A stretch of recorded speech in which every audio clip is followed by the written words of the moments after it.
también cuando hay tantas exigencias estéticas con respecto a la fruta, inclusive yo muchas veces cuando hablamos en temas de sostenibilidad que nos ponen tantas condiciones, yo digo, es que lo más importante que hagamos en sostenibilidad es que nosotros también generemos conciencia en los consumidores, porque es que un banano no se ve natural del árbol blanco, o sea, así sin nada, y a veces la gente con el transporte, una rayita, no solamente nos devuelven una caja, nos devuelven el pallet entero.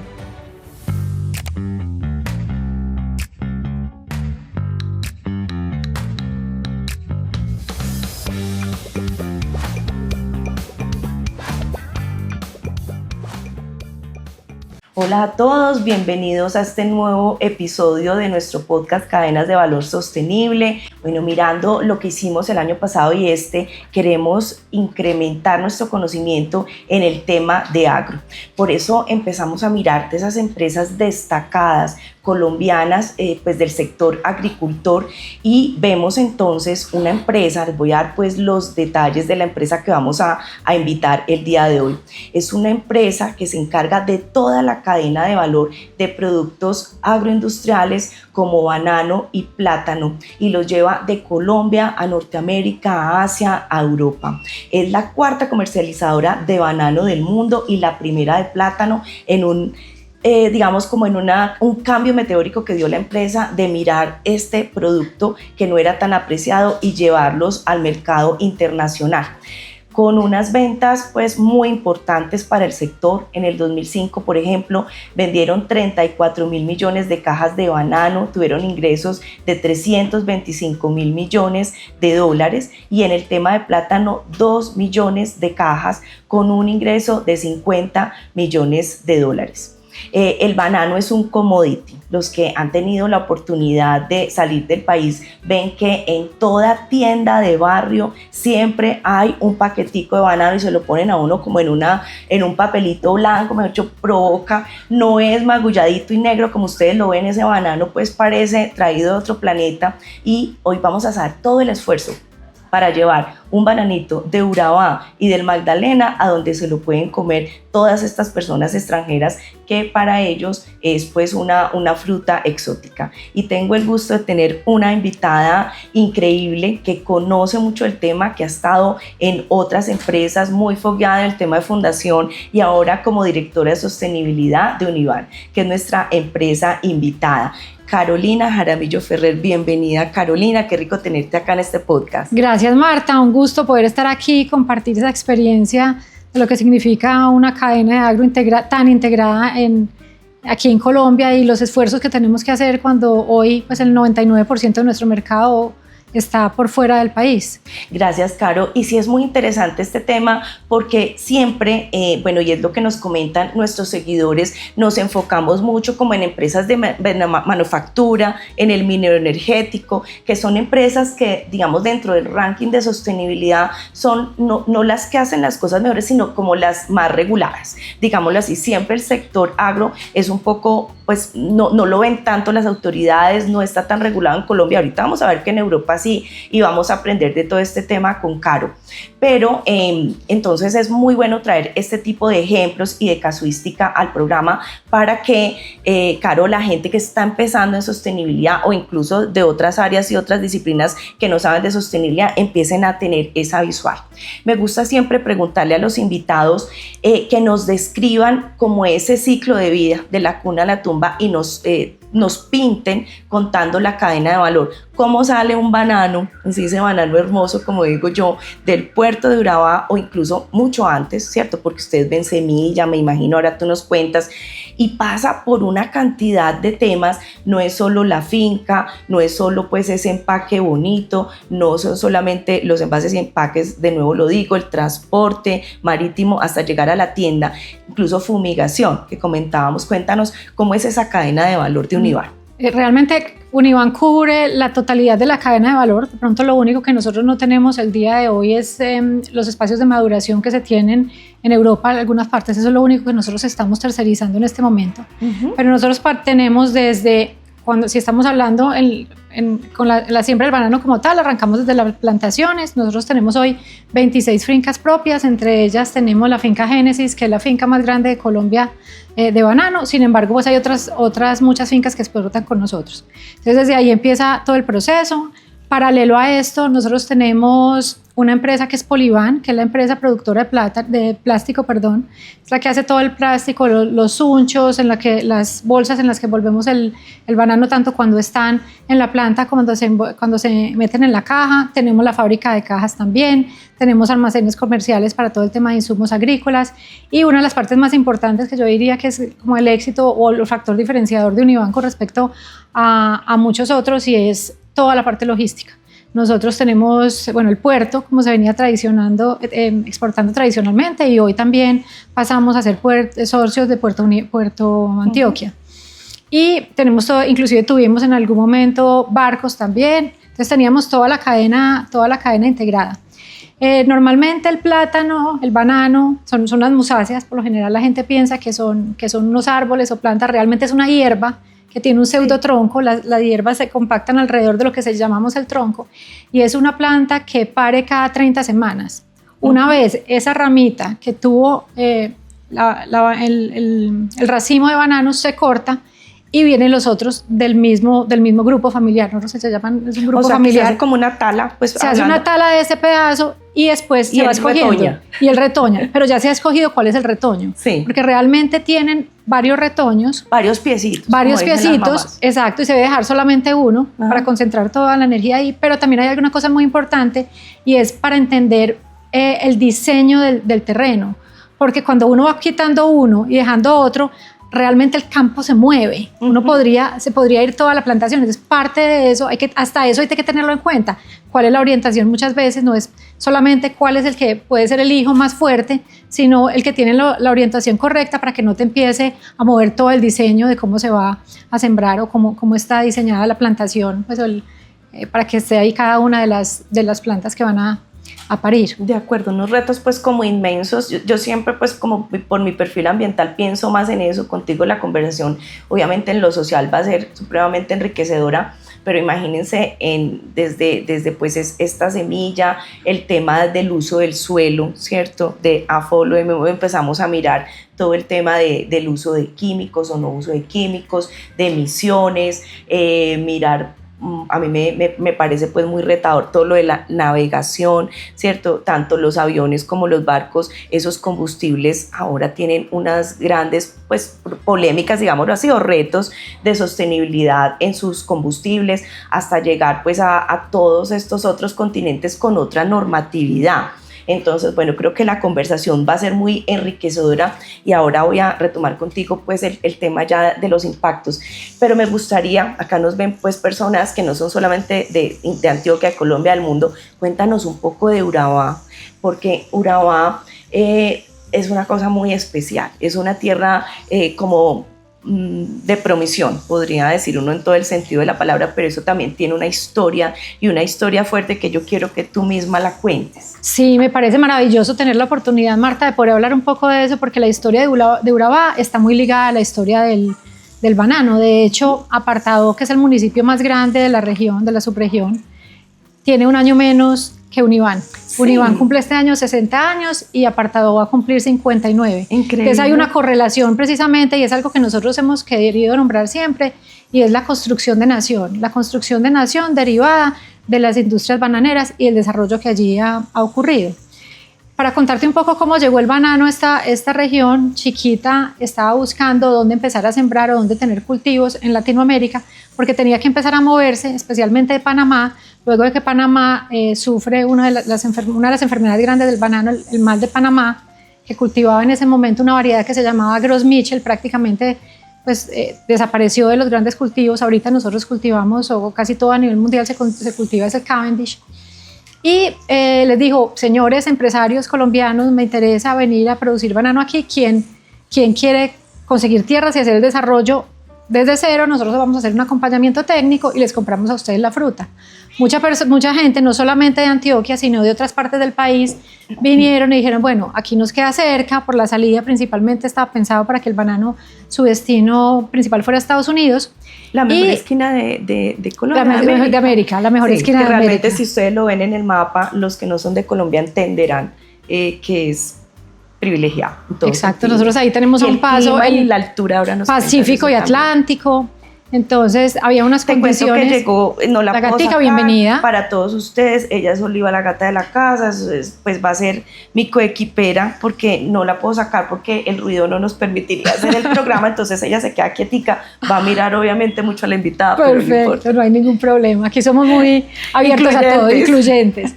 Entonces llega Chiquita a decirles, bueno, vamos a ayudar a desarrollar esta industria aquí en Colombia, tenemos las condiciones y los contratos pues firmaron a un término X. Después de que la gente hizo la inversión, por años vinieron trabajando con Chiquita dijo, bueno, ya cumplimos ese plazo, ahorita les voy a comprar ese otro precio. Y los bananeros dijeron, no, nosotros no estamos de acuerdo. Vamos a empezar a exportar directamente. Realmente, pues, los de Chiquita se rieron en la cara, pues ustedes no tienen ni idea de cómo funciona esto. Pero Chiquita era una empresa americana, sí, Chiquita Brands, la empresa americana, vino aquí a hacerlo y nosotros dijimos, o el grupo, pues, sobre todo de banano en Urabá, dijeron, listo, vamos a unirnos alrededor. Uniban es una unión de bananeros de Urabá, a eso responde el nombre, que eran unos ingenieros y dijimos, nos vamos a unir todos, y empezaron los que somos, digamos, los que salimos de esta negociación, que no estamos de acuerdo en ese cambio tan drástico de condiciones, vamos a crear nosotros nuestra propia empresa, y así es como surge Urabá. Entonces yo creo que, entonces yo creo que desde ahí empieza la historia con el territorio. Además, es muy importante recordar, para las personas que no saben, el uso extensivo de mano de obra para la producción de banano. Hay otros cultivos que no son tan extensivos en el uso de mano de obra, nosotros en banano sí. Entonces esto empezó a llevar mucha gente a ese territorio, que cuando se llegó era un terreno muy virgen, ¿cierto? Entonces por eso nosotros... Como una colonización. Como una colonización. Entonces por eso... Y todo lo que pasa en una colonización, lo bueno, lo malo, todo llega. Sí, y por eso nosotros decimos que estamos tan ligados a la historia de Urabá, porque todo el crecimiento de Urabá se ha dado de la mano de los bananeros, las carreteras que se construyeron allí, el aeropuerto, los hospitales, las escuelas, todo fue de la mano de los bananeros. Ya más adelante, y sobre todo mucho más en los últimos años, pues es que yo diría que ni siquiera en la última década, porque un poquito hasta menos, ya ha empezado, se ha abierto mucho más a recibir recursos. Tuvo una época en que había muchos recursos de cooperación internacional en la época de la violencia, pero inclusive en esa misma época todavía estaba muy de espaldas el gobierno nacional a lo que estaba pasando en esta subregión. Entonces desde ahí crece una sinergia, que es lo que nos ha llevado hoy a tener una subregión muy próspera, que como tú sabes, pues normalmente en Colombia, para los que no sean de Colombia y nos estén oyendo, aquí el desarrollo se concentra en las ciudades capitales de los departamentos, y en muy pocos casos en Colombia hay niveles de desarrollo importantes por fuera de esas capitales y sus áreas metropolitanas. Urabá yo creo que es un ejemplo de ello, especialmente es un ejemplo. La gente a veces va y dice, yo no me imaginé que esto... Pensábamos que era un pueblito, no se dan cuenta, no, es que esto ya es una ciudad con un nivel de desarrollo que permite que la gente vaya allá y se establezca. Entonces la consolidación del banano también a este nivel industrial importante, y no solamente la producción del banano como tal, sino como todas las industrias que te contaba que teníamos alrededor, pues la fábrica de cajas, la de cartón, la fábrica, bueno, esa es la otra, la de plástico, que la tenemos en Cartagena, todo el tema de aspersión aérea y demás, pues hizo que mucha gente tuviera que trasladarse a vivir allá. Entonces necesitamos un nivel de formación de la gente más alto, y también por eso ha sido muy importante pues el trabajo que nosotros hemos hecho en términos de formación también, para tener la gente que requiere la subregión. Claro, pero sin duda parte de lo que tiene Urabá, y lo podemos decir acá con tranquilidad y explicarlo, ha sido también una zona de conflicto donde pues la empresa ha estado ahí, ¿cierto? Como en medio de una cantidad de cosas que han sucedido que no son ajenas a otras partes de Colombia, donde también llegan grupos armados, donde hay cambio de usos del suelo, cambios de tenencia, y eso genera pues una problemática que ustedes han gestionado. Y ahora te voy a preguntar por el tema más adelante, por el tema del plátano, porque creo que se volteó ese riesgo, se volteó en una oportunidad pues maravillosa, pero ya el tema es más seguro. Urabá ahora, ¿cómo lo ves? O sea, ¿Cómo ha cambiado? Si hay una subregión que ha dado la vuelta completamente, diría yo que es Urabá. Todos conocimos mucho Urabá precisamente al principio fue por el tema de la guerrilla y las masacres asociadas a las guerrillas, más adelante fueron las masacres asociadas a temas de paramilitarismo, pero finalmente de todo queda algo y fue, por ejemplo, para nosotros en la industria bananera era el trabajo que hubo entre empleadores y empleados, porque estaban matando tanto a los unos como a los otros, había gente que se estaba yendo de la región y nosotros también, si no cuidamos a la gente no hay con quién trabajar. Entonces desde ahí pasa algo muy importante, que nosotros vamos a cumplir 40 años de relación sindical con Sintra Inagro, es el sindicato más grande que tenemos hoy. Inclusive a nosotros nos llevan mucho desde los gremios y el sindicato a compartir internacionalmente la experiencia de las ventajas que ha tenido esta relación sindical. Yo creo que parte de eso, cuando hay el entendimiento de que tanto pues, empresarios pues, o dueños de los negocios como los empleados tienen que estar bien para que un negocio funcione, las cosas funcionan muy bien con el sindicato. Es una relación madura, ¿cierto? Que seguramente pasó por muchos temas, pero que ahora tiene pues algo que tú me estabas explicando, que es esta idea y concepto del salario digno y del empleo digno, que eso lo lee uno pues en la teoría, pero acá Univan lo ha logrado. Cuéntanos ese concepto, cómo es y cómo ha ayudado al desarrollo de la región y de Univan. Si hay algo en lo cual nosotros tenemos un gran reconocimiento en temas de sostenibilidad a nivel internacional, es el tema de salario digno. Salario digno es un concepto que nace principalmente en Europa y está muy apoyado en el Instituto Anker, que es un instituto que está en Estados Unidos, que habla del nivel de ingreso que debe recibir una persona para tener una calidad de vida digna. Se supone que eso es lo que, pues a eso se supone que llega el salario mínimo, pero pues realmente nosotros sabemos que a veces el salario mínimo no da para vivir. Entonces ellos estiman una familia promedio, hoy la familia colombiana está 4.1, 4.2 personas por hogar, cuánto deberían recibir para que pudieran tener un nivel de vida del núcleo familiar para una vida digna. Para tener el ingreso de vida decente, ¿cierto? Una vida digna. Para que te hagas una idea, en el 2025 la diferencia entre el salario mínimo y el salario digno era de un 68% y en el 2024 fue de 72%. Nosotros en Urabá, el 95-96% de los trabajadores cumplen salario digno. Los que no lo cumplen está ligado con dos cosas. Uno, al ausentismo y el segundo, a temas de productividad. Está linkeado, digamos, ese salario digno, que así debe ser, a unos KPIs específicos, a unos indicadores que permiten que ustedes, digamos, sigan siendo productivos y exitosos, que crezcan los dos, crezca el salario, pero crezca también la compañía. Exacto. Yo creo que eso es otra de las cosas exitosas que logró la relación sindical, y es, uno, cómo es la forma de pago, a diferencia de muchas otras empresas del agro o muchos sectores en el agro. Bueno, primero quiero decir que es el sector más formalizado. Sí. O sea, aquí nosotros tenemos formalidad, del 100% de la gente está vinculado directamente. Pero adicionalmente hay algo muy importante, es la forma como se concibe el trabajo, y es por tareas. Nosotros no pagamos cada tarea, dependiendo de la exigencia que tenga o de la dificultad que tenga, tiene un costo. Y el costo se paga por horas trabajadas, porque no todo el mundo realiza la misma función durante la jornada laboral. Y se supone que en ese tiempo uno debe tener una productividad X. Voy a ponerte un ejemplo. Las personas que le ponen el plástico, que envuelven los bananos, los racimos, digamos, para poner un número, deben hacer en una hora, pues pueden o no hacer nada o hacer entre 10 racimos envueltos, ¿cierto?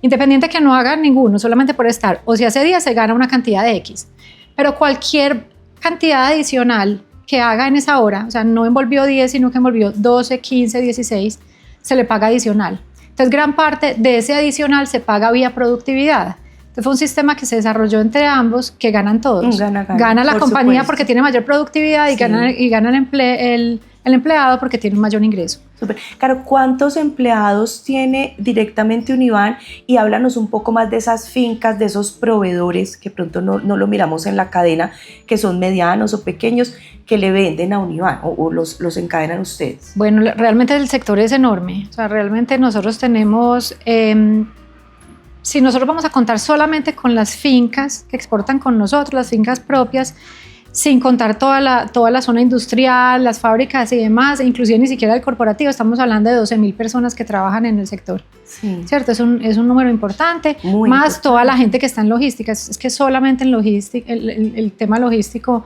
pueden ser otras 500 personas, solamente los que están en temas de puertos y demás. Entonces, más los indirectos, ahí no estamos contando nadie que se tenga contratación indirecta, ni estamos contando el corporativo nuestro, pues, o la gente que hace parte directamente de Univan, no en las plantaciones, que son también un poco más de 1.000 personas que trabajan allí, más los que tenemos en otras geografías, porque nosotros tenemos empleados en Europa y tenemos empleados que tenemos una oficina en Europa 100% nuestra y tenemos una en Estados Unidos que es 50-50 con otro socio. Entonces, y en general cuando estamos hablando de toda la subregión, no solamente nosotros, sino otros bananeros, más todo digamos el eje de desarrollo. En Urabá son 35.000 personas hoy que están ligadas a la industria del banano. Qué bueno, Sí. muy bien.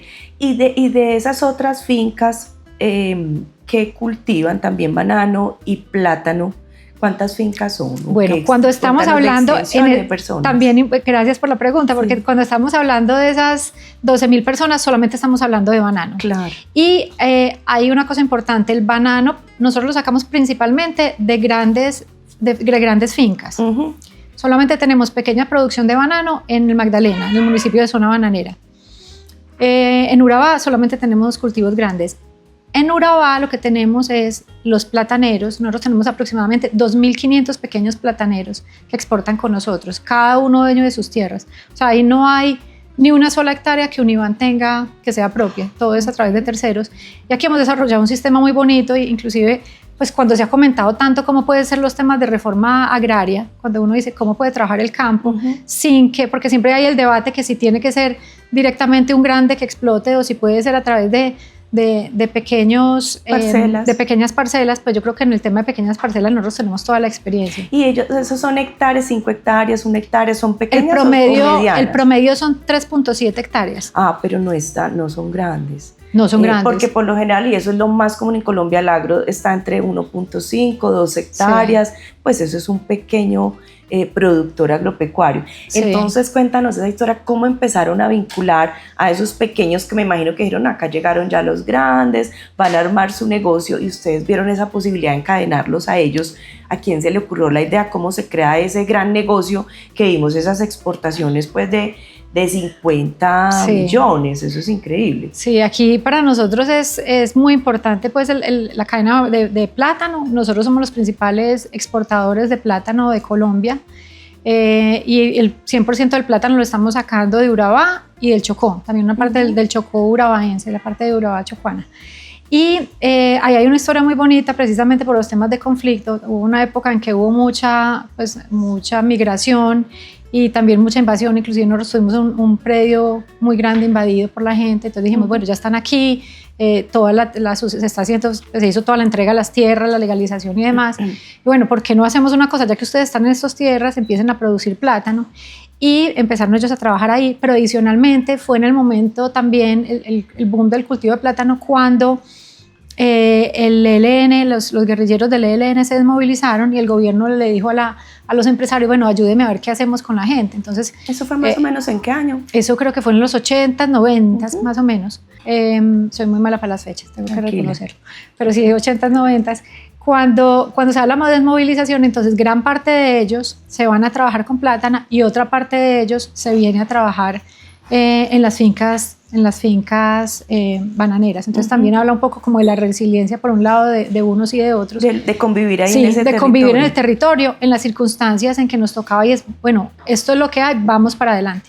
Entonces el plátano sale mucho desde ahí también y ahí por eso nosotros yo quiero volver a resaltar eso muchas veces, el tema de construcción de nación, porque la apuesta por los reinsertados muchas veces se queda en temas de ojalá o unas cosas muy pequeñas, pero aquí se hizo una escala interesante. Mira, quiero ahí como también agregar algo que me ha tocado a mí vivir en el proceso de paz y un poco después, es que esos esfuerzos, y tú lo viste también, el proceso de paz pasado, lo que hacía pues del 2015, era ubicar en unas zonas como aisladas a los, Sí. bueno, no se llamaban reinsertados, tenían otro nombre que en este momento se me escapa, pero eran estas personas de las FARC. Y se les dieron proyectos, pero si esos proyectos no están en un encadenamiento, se van a acabar. O sea, más fueron los recursos que se gastaron allí, además eran las viviendas, todo su núcleo familiar, reconstruirlo alrededor, pero no era posible, no era factible porque pues no era un pan coger, ¿cierto? Se esperaba que ellos pues produjeran. Incluso yo participé desde Postobón con ProAntioquia en un proyecto que ha sido muy difícil, que ahí va, y es también el de Dabeiba. Eso es súper complicado, estuvimos, lo inauguramos, no, qué belleza, muy bonito, muy buenas intenciones, pero el proyecto no fue productivo para sostener y se quedaron, muchos se volvieron a sus trabajos de ser guardaespaldas de sus anteriores jefes. O sea, es lamentable, ¿cierto?, que eso no salga. ¿Por qué? Porque las industrias, y desde este podcast defiende mucho la industria, Caro, la industria en cadena, la industria genera valor tanto aguas arriba como aguas abajo y permiten hoy que esos pequeños productores de plátano lleguen a otras partes del mundo, antes no lo hubieran logrado. Sí, yo creo que lo que tú dices es cierto. Muchas veces, yo veo que ahorita está mucho con la cooperación internacional. No te dan cooperación internacional para temas de agro si no está ligado a alguien que pueda comercializar o que tenga una posibilidad de trabajar con ellos esos temas. Sí. Nosotros, por la geografía que tenemos en Colombia, tenemos un reto muy grande y es el reto logístico. Entonces, la dificultad que genera muchas veces sacar el producto cuando estás en zonas tan apartadas, pues es que lo encarece de manera exagerada, ¿cierto? O a veces hace que la fruta llegue en unas condiciones... Ya madurada. O puede que no llegue madurada, pero sí llega, porque hay muchas exigencias con respecto a la estética de la fruta. Sí. Yo me acuerdo, yo es algo que cuento siempre que estamos por fuera, y es que cuando yo estaba chiquita me decía que pintaran las frutas, yo pintaba el banano y lo pintaba con manchas, porque ese era el único banano que nosotros encontrábamos, porque realmente esa es la naturaleza del banano. Así lo vemos nosotros. Bueno, y entonces también cuando hay tantas exigencias estéticas con respecto a la fruta, inclusive yo muchas veces cuando hablamos en temas de sostenibilidad que nos ponen tantas condiciones, yo digo, es que lo más importante que hagamos en sostenibilidad es que nosotros también generemos conciencia en los consumidores, porque es que un banano no se ve natural del árbol blanco, o sea, así sin nada, y a veces la gente con el transporte, una rayita, no solamente nos devuelven una caja, nos devuelven el pallet entero. Entonces, inclusive pues uno ve el mundo, que uno de los problemas más grandes del mundo es el desperdicio de comida. Sí, y ahora está muy normatizado en Europa y para allá viene. Exacto, y ahorita pues es que cualquier cosa lo devuelven, son cosas que no tienen sentido. Caro, mito o realidad, que la gente dice, es que el banano que nosotros nos comemos acá pues en la ciudad, en el país, es el que no se puede, eso es así, el que devuelven, el que no se puede exportar, el que no cumple pues como esos requisitos. Sí, pero no tiene que ver con tema de calidad, muchas veces tiene que ver, como te digo, con temas estéticos. Cualquier rayita que tenga el banano no lo devuelven. Sí. Entonces, cuando tú vas, una de las funciones grandes que tienen, pues que se tiene dentro de las plantaciones, es el inspector de calidad. Cualquier rayito lo saca entera. Entonces, la verdad es que sí hay muchas exigencias, pero la forma en que se cultivó es la misma. Es la misma. Y sí, cuando uno lo pela es exactamente el mismo banano por dentro. Bueno, hablando digamos, de estas exigencias, y no hemos hablado de las exigencias europeas, de gestionar los subproductos, cuéntanos qué tenemos acá. Te entiendo que es un subproducto de la compañía. Yo diría casi que es un proyecto de economía circular. Y cuando esto tan lindo, y los vamos a abrir ahorita. Ahorita los abrimos. Aquí hay varias variedades. Aquí tenemos hay plátano maduro, banano, plátano, está verde, maduro, banano, yucas. Inclusive el de yuca se ganó el premio del mejor snack en Estados Unidos hace como 3, en una feria que hay, una de las ferias más importantes del mundo de snacks. Sí. Y esto resultó parte, inclusive cuando se hacía la estrategia cuando se hizo todo el proyecto de la estrategia emergente de Antioquia, pues uno de los casos notorios como exitosos en este tema de la estrategia emergente fue el de Turbana, y es, bueno, ¿qué hacemos con ese desperdicio cuando hay mayor producción de banano o mayor producción de plátano, sobre todo para ayudar pues, a los que, como te decía ahorita, son pequeños productores? Entonces de ahí sale la iniciativa y se crea Turbana, que es nuestra fábrica de snacks. También casi todo el snack es para afuera. Nosotros sí este producto sí lo encontramos aquí, no tanto, pero principalmente se comercializa para otros, además que también lo maquilamos con marca de terceros. Y es una alternativa precisamente a esa sobreproducción y a ese problema que tiene el mundo de desperdicio de comida. Entonces nosotros decíamos, ¿qué hacemos con tanto que en este momento no tenemos cómo exportar? Pues se va para la fábrica de snacks y allí tenemos. Y se le lleva alimento, ya pues obviamente menos perecedero y puede llegar a todas partes del mundo. Que además le voy a hacer una cuña al producto. Todos los médicos funcionales cuando recomiendan un snack, recomiendan ese por el tipo de grasas que se usa, porque no estamos utilizando químicos, porque muchas veces les ponen colorantes o les ponen los saborizantes con elementos que muchas veces están asociados con temas cancerígenos. Entonces muchos de los médicos funcionales, este es el snack que recomiendan también para que sepan. Muy rico, ahora los vamos a probar y a disfrutar. Bueno, creo que ahora pues obviamente tú cuentas los 60 años pues de Univan, esa madurez que ha tenido la compañía en los temas de sostenibilidad, es decir, la sostenibilidad no es nueva para la compañía y eso es lo que les ha permitido, Caro, estar exportando a Europa. Uno en este momento, bueno, ya la normativa europea está no cambiando, está un poco aplazándose una cantidad de exigencias que están teniendo todas las empresas del mundo que quieren vender allí, pero decir que ustedes exportan, o sea que casi todo lo que tienen está exportado a Europa, ¿cómo ha sido ese proceso? ¿Cómo están cumpliendo ustedes esas normas europeas de debida diligencia, de verificación de estándares y el tema de climático y de todas las exigencias ambientales? ¿Cómo van con eso? A ver, muy importante el tema porque también, pues, como lo decías tú, el tema de sostenibilidad, si bien digamos, el área de sostenibilidad existe en la compañía hace 5 años, no es nuevo. Nosotros, el banano es yo creo que la fruta más certificada del mundo en producción. Nosotros estamos sobre certificados, inclusive a veces levantamos la mano porque cuando miramos los diferentes estándares, cuando tú vas a mirar Global Gap, Rainforest, GRASP, bueno, las diferentes Fair Trade, casi el 60% de lo que piden en una certificación se repite en la otra. Entonces, realmente nosotros estamos sobreauditados, sobre certificados y cada día se inventan, día se inventan un sello nuevo, inclusive ahorita les dio algunos supermercados por sacar sellos propios, entonces eso nos vuelve un complique. Muy complicado. Nosotros tenemos mucho costo también. Mucho costo. Poder cumplir con eso. Porque además es digamos que ha habido pues un tema complicado y es que más o menos desde los 90 el precio del banano ha sido así. Si uno le mete a eso la inflación, realmente el precio del banano ha sido deflacionario. Y las exigencias de sostenibilidad han sido así. Así es. No hay ni una sola cosa, así sea un permiso o una firma que no tenga un costo asociado. ¿Qué quiere decir? Que hay una mayor cantidad de costos con un menor precio que estamos haciendo, que están dejando al productor sin margen. Yo creo que ese es uno de los temas que pone en riesgo la cadena de producción de banano. Entonces los estándares sí generan un impacto en el costo y hacen más complicado llegar al mercado, pues sin lugar a dudas. Sí, sin lugar a dudas lo hacen. Finalmente yo creo que hay unos aprendizajes en general, pero como te digo, a veces podría ser una forma de verificar, pero nosotros el otro día hacíamos una medición y nos pasamos 25 días atendiendo, 25 días al año atendiendo auditorías. O sea, 25 días personas solamente trabajando para esto.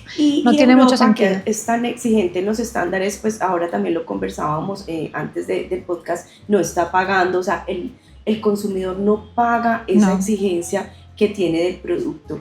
Pero algo muy bonito también que ustedes comentaban cuando estábamos preparando el podcast y no había hecho esa reflexión, es sobre el trabajo infantil. Es que me encanta como esa postura. No es que me encante la postura crítica hacia los estándares, porque yo pues respeto mucho los estándares y soy pro estándares, pero los estándares deben generarse para los continentes. O sea, no se puede como pensar que América va a cumplir lo de Europa porque no tenemos estaciones, porque la cultura es distinta. Entonces, que se califiquen con eso que están pensando. Cuando hablaba al principio, en Suiza, pues en la tienda de la esquina, comiéndose el banano, pues eso aquí es otra cosa. ¿Qué piensas al respecto? Mira, yo digo que si algo me he dedicado yo en la vida, en este tiempo, aquí en esos 6 años que llevo en Univan, a mí afortunadamente pues he tenido la oportunidad de participar en muchos foros y paneles, inclusive el año pasado pues me invitaron del gobierno alemán a contar como un poco la realidad de esos países, es hablar de la realidad de esos países, porque es que no es que ellos deban construir estándares para los países o los continentes, deben construir estándares con los continentes. Entonces ellos llegan y los diseñan y después dicen, venga usted y me dice cómo los implemento, pero así no es. Yo le digo, nosotros tenemos que estar ahí desde el principio diseñando, porque yo creo que yo les digo a ellos todo el tiempo cuando estamos en la reunión, yo digo, es que la idea que tiene Europa de Latinoamérica o de los países tercermundistas es extremadamente romántica, de las comunidades, del medio ambiente. Y voy a poner un ejemplo que a nosotros, por ejemplo, nos limita y nos genera muchos retos, y es entender los ecosistemas donde producimos. Nosotros tenemos Magdalena, que es un bosque tropical seco, pero tenemos Urabá, que es la mayor despensa de banano de Colombia, donde tenemos bosque tropical húmedo. El bosque tropical húmedo, por naturaleza, proliferan las enfermedades y los hongos y demás, ¿cierto? Inclusive cosas que afectan no solamente la calidad, pero con lluvia. Con lluvia. Entonces, esa humedad genera muchas, puede ser hongos sobre todo. Nosotros tenemos hoy el más grande para nosotros, que es la cigatoca, y el mayor y el más peligroso para nosotros, que es el Fusarium raza 4, que inclusive pues la industria de Filipinas, que era una de las más grandes del mundo después de Ecuador, pues la acabó, la mermó a la mitad después de que dio el Fusarium. No existe en este momento nada contra el Fusarium, y son tierras que tienen que quedar inhabilitadas por 10 años para la producción, ¿cierto? Entonces, cuando a veces la gente dice es que el biológico, y entonces dejemos los agroquímicos, todavía no estamos en... orgánica. La agricultura orgánica, todavía un bosque tropical húmedo no puede tratarse todavía, porque los biológicos no tienen la suficiente fuerza para poder combatir lo que se necesita que se combata. Hay cosas que uno refuerza, por ejemplo, con todo el tema de los biofermentos, por ejemplo.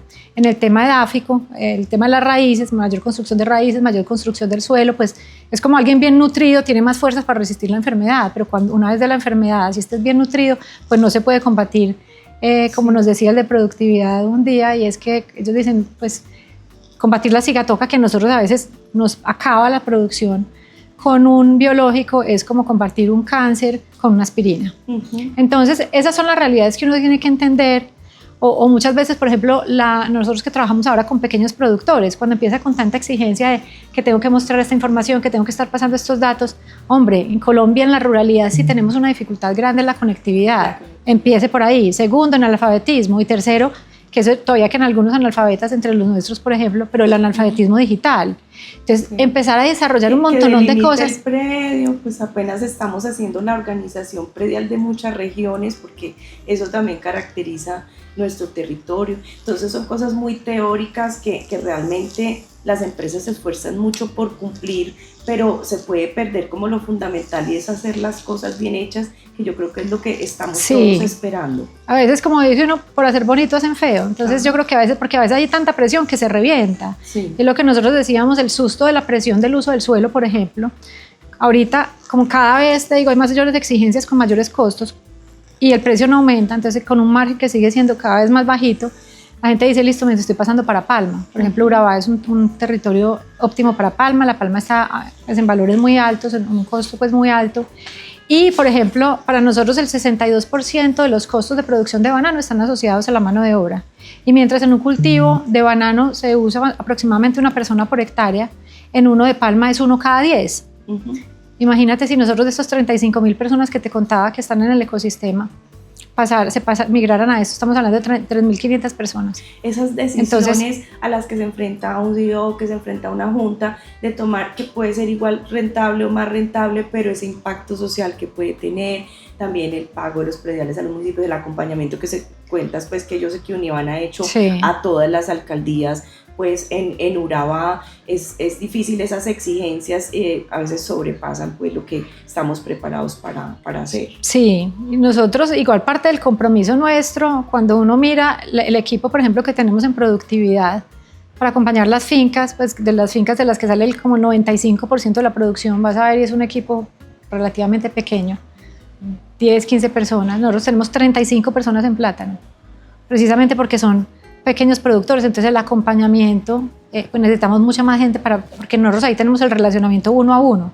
En Santa Marta, donde tenemos pequeños productores, sí lo hacemos a través de cooperativas, pero aquí no están cooperativizados, entonces nos toca 1 a 1 el seguimiento a cada uno de ellos. Entonces, claro, demanda de parte nuestra todos esos costos adicionales para poder acompañarlos a que se produzca la fruta en la calidad que internacionalmente se está demandando.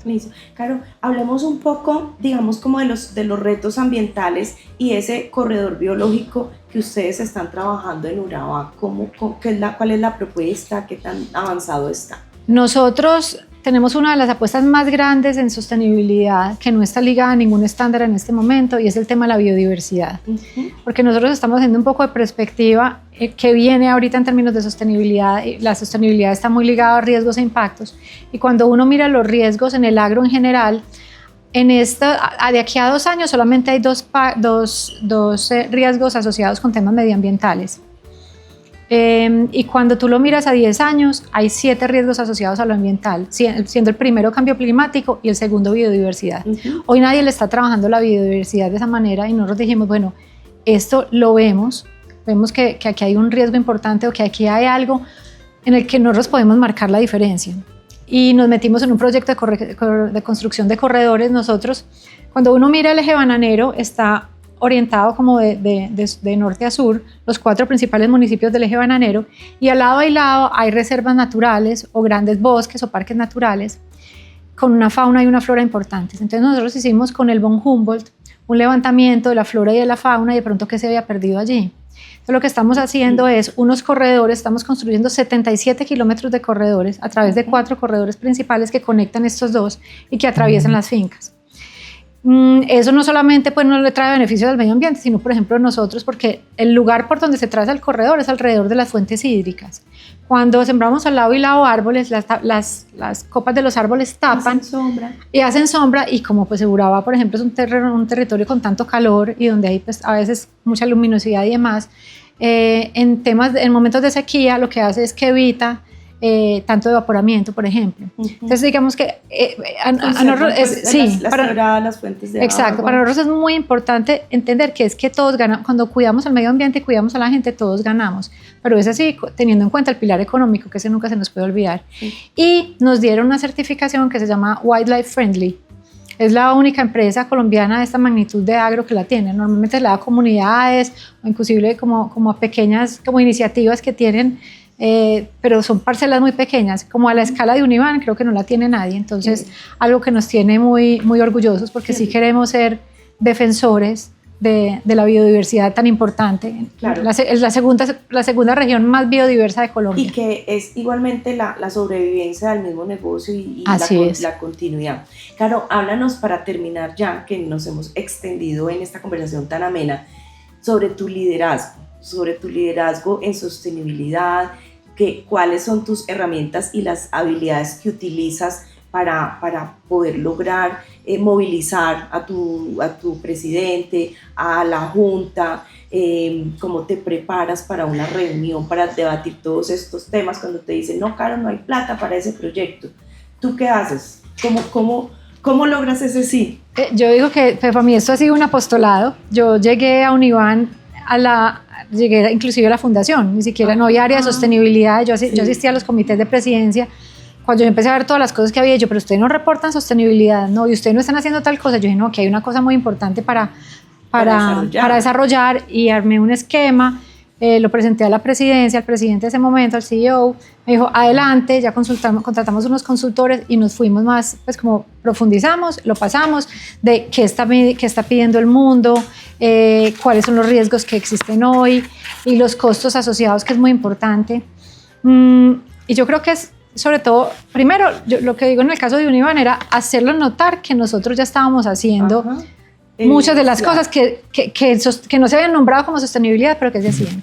Lo otro es que yo voy muy pegada también de la normativa. Yo creo que la normativa de nosotros, y sobre todo la normativa europea, que es el 90% de nuestro mercado, de nuestra fruta vallá, es entender cuánto cuesta, ¿cierto? Cuánto cuesta una falla en términos humanos, en términos ambientales. Y cuando nosotros caemos en cuenta, o sobre todo como es que a veces se nos olvida, nosotros vivimos del medio ambiente. Entonces, si a alguien le interesa que el medio ambiente esté bien es a nosotros. Entonces nos interesa que la tierra esté bien nutrida, que el agua que esté en la capacidad suficiente. Entonces, ¿cómo se nos vuelve un tomar, pero también un dar? Y porque ese dar es un beneficio que se devuelve, o sea, es como un boomerang. Entonces yo creo que parte de eso es llenarse uno de argumentos. Muchas veces es entender cuál sería el impacto y cuánto cuesta el impacto. Yo creo que si bien no es tener un ROI como tal, muchas veces es sí entender esto en términos de impacto y pensar esto cuánto podría generar. Y por lo general uno no hace ni el 10% de lo que cuesta un impacto si efectivamente se materializa. Entonces yo creo que desde ahí, desde el tema de impactos y riesgos, también ha sido como hemos liderado esa conversación. Bueno, muy rico, nos encanta conocer esta gigante agroindustria que deja muy bien el nombre de Colombia internacionalmente, conocer más de Carolina, de su liderazgo, de cómo está evolucionando en todos estos temas. Muchas gracias, Carolina, por compartir. Qué rico que nos des también tus redes sociales a los que quieran seguirte pues, y tener más información tuya y de la compañía, y también invitarte muy especialmente, y a ti, a Univan, a que si quieren dejar documentos, link, cosas que quieran mostrar, digamos, de lo que hace la compañía o tuyos, lo podemos poner aquí pues en los comentarios y en los anexos del podcast. Entonces, pues muchas gracias. Mil gracias, Marta, muy contentos de estar aquí. Los invitamos también a que visiten nuestras redes sociales. Nosotros estamos como Univan dentro de LinkedIn. Yo como en LinkedIn aparezco Carolina Jaramillo Ferrer. Yo voy publicando permanentemente también temas de sostenibilidad, donde también aparecerá el link a este podcast, porque es muy importante que nosotros hablemos de las buenas prácticas. Está la página web de Univan, www.univan.com, para que también visiten, y ahí tenemos un landing especial de sostenibilidad donde pueden empezar a conocer de manera mucho más detallada cuáles son nuestras apuestas. Muchas gracias por habernos acompañado en este episodio. Los invito nuevamente a que se suscriban al canal y estén muy pendientes de estos podcasts que estamos sacando cada 3 semanas con invitados, con empresas maravillosas. Igualmente tenemos un premio, un regalo para todos ustedes para que estén muy pendientes, y es que tenemos el libro de Cadenas de Valor Sostenible escrito por Fabiola Rincón de Santa María. Vamos a estarles contando a los que nos escriban cómo pueden acceder al libro, que es realmente una pieza muy importante de estudio a las personas que están iniciando o que tienen un liderazgo importante en los temas de sostenibilidad. Muchas gracias.